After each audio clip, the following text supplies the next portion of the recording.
if I could tell you a little personal story that breaks my heart a little bit, there's a professor, historian, I won't say who I admire deeply, love his work. He's a kind of a heretical thinker. And we were talking about having a podcast, or doing a podcast. And he eventually said that, you know what, at this time, given your guest list, I just don't want the headache of being in the faculty meetings in my particular institution. And I asked who are the particular figures in this guest list. He said, Trump. And the second one, he said that you announced your interest to talk to Vladimir Putin. So I just don't want the headache. Now, I fully believe it would surprise a lot of people if I said who it is. But, this is a person who's not bothered by the guest list. And I should also say that 80+% of the guest list is left wing. Okay. Nevertheless, he just doesn't want the headache. And that speaks to the thing that you've kind of mentioned, that you just don't want the headache. You just want to just have a pleasant morning with some coffee and talk to your fellow professors. And I think a lot of people are feeling that in universities and in other contexts in tech companies. And I wonder if that shifts, how quickly that shifts. And there, the percentages you mentioned, 20-60-20 matters. And the contents of the private groups matters, and the dynamics of how that shifts matters. Because it's very possible nothing really changes in universities and in major tech companies. Or just there's a kind of excitement right now for potential revolution and these new ideas, this new vibes to reverberate through these companies and universities. But it's possible the wall will hold. Yeah. So he's a friend of yours. I respect that you don't want to name him. I also respect you don't want to beat on him. So I would like to beat on him on your behalf. Mm-hmm. Does he have tenure? Yes. He should use it. So this is the thing, right? This is the ultimate indictment of the corruption and the rot at the heart of our education system, at the heart of these universities. And it's, by the way, it's like across the board. It's like all the top universities. It's like, because the siren song for what it's been for 70 years, whatever, the tenure system, peer review system, tenure system, which is like, yeah, you work your butt off as an academic to get a professorship and then to get tenure, because then you can say what you actually think, right? Then you can do your work and your research and your speaking and your teaching without fear of being fired, right? Without fear of being canceled. Like academic freedom. I mean, think of the term academic freedom, and then think of what these people have done to it. Like, it's gone. Like, that entire thing was fake and is completely rotten. And these people are completely giving up the entire moral foundation of the system that's been built for them, which, by the way, is paid for virtually 100% by taxpayer money. What's the inkling of hope in this? Like, what this particular person and others who hear this, what can give them strength, inspiration, and courage? That the population at large is going to realize the corruption in their industry and it's going to withdraw all the funding. It's okay. So desperation.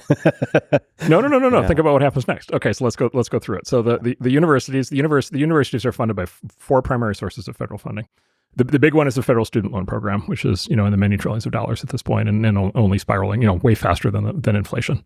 That's number one. Number two is federal research funding, which is also very large. And you probably know that when a scientist at a university gets a research grant, the university rakes as much as 70% of the money for central uses. Yeah.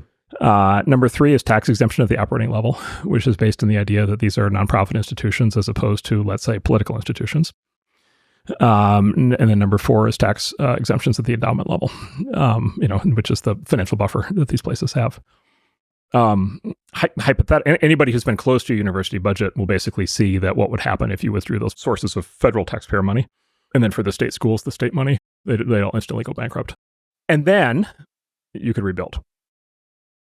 Because the problem right now, like the folks at University of Austin are like mounting a very valiant effort, and I hope that they succeed, and I'm cheering for them. But the problem is you're now inserting. Suppose you and I want to start a new university, and we want to hire all the free thinking professors, and we want to have the place that fixes all this. Practically speaking, we can't do it because we can't get access to that money. I'll give you the most direct reason we can't get access to that money. We can't get access to federal student funding Do you know how universities are accredited for the purpose of getting access to federal student funding, federal student loans? They're accredited by the government, but not directly, indirectly. They're not accredited by the Department of Education. Instead, what happens is the Department of Education accredits accreditation bureaus that are nonprofits that do the accreditation. Guess what the composition of the accreditation bureaus is? The existing universities. They are in complete control. The incumbents are in complete control as to who gets as to who gets access to federal student loan money. Guess how enthusiastic they are about accrediting a new university. Right. And so we have a government-funded and supported cartel that has gone, I mean, it's just obvious now, it's just gone like sideways in basically any possible way it could go sideways, including, I mean, literally, as you know, students getting beaten up on campus for being, the wrong religion. And it's just, they're just wrong in every possible way at this point. And it's all in the federal taxpayer back. And there is no way, I mean, my opinion, there is no way to fix these things without replacing them. And there's no way to replace them without letting them fail. And by the way, it's like everything else in life. I mean, in a sense, this is like the most obvious conclusion of all time, which is what happens in the business world when a company does a bad job is they go bankrupt and another company takes its place, right? And that's how you get progress. And of course, below that is what happens is this is the process of evolution, right? Why does anything ever get better? It's because things are tested and tried, and then the things that are good survive. And so these places have cut themselves off. They've been allowed to cut themselves off from evolution at the institutional level and evolution at the individual level, as shown by the just widespread abuse of tenure. And so we've just stalled out. We built an ossified system, an ossified, centralized, corrupt system. We're surprised by the results. They are not fixable in their current form. I disagree with you on that. Maybe it's grounded in hope that I believe you can revolutionize a system from within, because I do believe Stanford and MIT are important. Oh, but that logic doesn't follow at all. That's underpants gnome logic. Underpants gnome. Can you explain what that means? Underpants gnome logic. So I just started watching a key touchstone of American culture with my 9-year-old, which of course is South Park. Yes. And there is which, by the way, is a little aggressive for a 9-year-old. Very aggressive. But he likes it. So he's learning all kinds of new words. And all kinds of new ideas. But yeah, I told him, I said, you're going to hear words on here that you are not allowed to use. Right. Yes. And Education. I said, do you know how we have an agreement that we never lie to mommy? I said, not using a word that you learn in here does not count as lying. Mm-hmm. Wow. And keep that in mind. Orwellian redefinition of lying, but yes, go ahead. Of course, in the very opening episode, in the first 30 seconds, one of the kids calls the other kid a dildo. Right, we're off to the races. Yep. Let's go. Daddy, what's a dildo? Yep. So, sorry, son, I don't know. Yeah. So the underpants gnomes. So famous episode of South Park, the underpants gnomes. And so the underpants gnomes. So there's this rat. All the kids basically realize that their underpants are going missing from their dresser drawers. Somebody's stealing the underpants, and it's just like, well, who on earth would steal the underpants? And it turns out it's the underpants gnomes. Mm-hmm. And it turns out the underpants gnomes have come to town, and they've got this little underground warren of tunnels and storage places for all the underpants. And so they go out at night, they steal the underpants, and the kids discover that the underpants gnomes, and they're what are you doing? Like what's the point of this? And so the underpants gnomes present their master plan, which is a 3-part plan, which is step 1, collect underpants. Step 3, profit. Yeah. Step 2, question mark. Yeah. So you just propose the underpants gnome. Yeah. Which is very common in politics. So the form of this in politics is we must do something. Yeah. This is something. Therefore, we must do this. But there's no causal logic chain in there at all to expect that that's actually going to succeed, because there's no reason to believe that it is. Yeah, but it's the same thing. But this is what I hear all the time. And I will let you talk as the host of the show in a moment. But But I hear this all the time. I have friends who are on these boards, right? Very involved in these places, and I hear this all the time, which is like, oh, these are very important. We must fix them, and so therefore they are fixable. There's no logic chain there at all. If there's that pressure that you described in terms of cutting funding, then you have the leverage to fire a lot of the administration and have new leadership that steps up, that aligns with this vision that things really need to change at the heads of the universities. And they put students and faculty at primary, fire a lot of the administration, and realign and reinvigorate this idea of freedom of thought and intellectual freedom. I mean, because there is already a framework of great institutions that's there, and the way they talk about what it means to be a great institution is aligned with this very idea that you're talking about. It's this meaning like intellectual freedom, the idea of tenure, right? On the surface, it's aligned. Underneath, it's become corrupted. If we say free speech and academic freedom often enough, sooner or later, these tenured professors will get brave.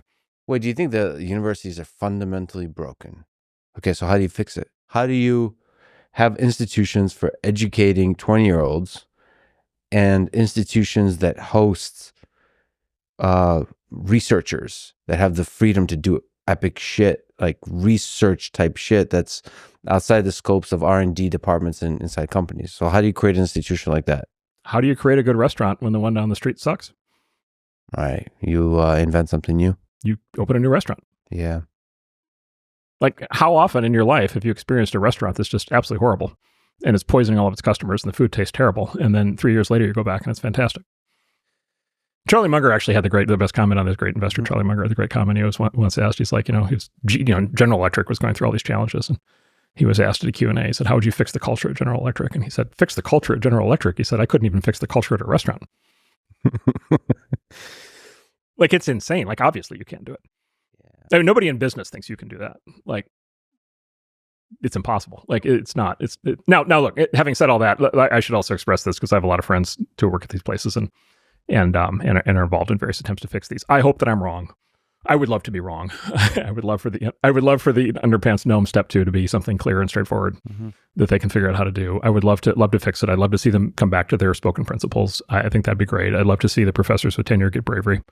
I would love to see, I mean, it would be fantastic. My partner and I have done like a lot of public speaking on this topic. It's been intended to not just be harsh, but also be like, okay, like these challenges have to be confronted directly. By the way, let me also say something positive. Especially post October 7th, there are a bunch of very smart people who are major donors and board members of these institutions, like Mark Rowan, who are really coming in trying to, I think legitimately trying to fix these places. I have a friend on the executive committee at one of the top technical universities. He's working overtime to try to do this. Man, I hope they can figure it out. But the counter question would just be like, do you see it actually happening at a single one of these places? I'm a person that believes in leadership. If you have the right leadership, right, the whole system can be changed. So here's a question for your friend who has tenure at one of these places, which is, who runs his university? I think, you know who I think runs it? Yeah. Whoever the fuck says they run it. That's what great leadership is. Like, a president has that power. But the president of a university has the leverage because they can mouth off like Elon can. Can they fire the professors? They can fire them through being vocal publicly, yes. Can they fire the professors? What are you talking about, legally? No, they cannot fire the professors. Then we know who runs the university. The professors? Yeah, the professors. The professors and the students. The professors and the feral students. And they're, of course, in a radicalization feedback cycle, driving each other crazy. Feral students. The feral students. Yeah, the feral students. Yeah, the feral students. What happens when you're put in charge of your bureaucracy, where the thing that the bureaucracy knows is that they can outlast you? The thing that the tenured professors at all these places know is it doesn't matter who the president is because they can outlast them, because they cannot get fired. By the way, it's the same thing that bureaucrats in the government know. It's the same thing that the bureaucrats in the Department of Education know. They know the exact same thing. They can outlast you. It's the whole thing that it's the resistance. Like, they can be the resistance. They can just sit there and resist, which is what they do. They're not fireable. That's definitely a crisis that needs to be solved. That's a huge problem. And I also don't like that I'm defending academia here. I agree with you that the situation is dire. And, but I just think that institutions are important. And I should also add context, since you've been grilling me a little bit. You were using restaurants as an analogy. And earlier offline in this conversation, you said that Dairy Queen is a great restaurant. So let's say Dairy Queen is a great restaurant. Let the listener take I said Dairy Queen is the best restaurant. The best restaurant. There you go. So everything that Marc Andreessen is saying today, I don't want that into context. You should go order a Blizzard. Just one day you should walk down there and order a Blizzard. Yeah. They can get like 4,000 calories in a cup. They can. It's and they're delicious. Amazing. They are truly delicious. And they'll put anything in there you want. All right. Okay. But anyway, let me just close by saying, look, my friends in the university system, I would just say, look, like this is the challenge. Like, I would just pose this as the challenge. Like, to me, like, this is, having had a lot of these conversations, like, this is the bar, in my view. This is the conversation that actually has to happen. This is the bar that actually has to be hit. These problems need to be confronted directly. Because I think there's been way too much. I mean, I'm actually worried kind of on the other side. There's too much happy talk in these conversations. Mm-hmm. I think the taxpayers do not understand this level of crisis. And I think if the taxpayers come to understand it, I think the funding evaporates. And so I think the fuse is going through, no fault of any of ours, but like the fuse is going, and there's some window of time here to fix this and address it and justify the money, because normal taxpayers sitting in normal towns in normal jobs are not going to tolerate this for that much longer.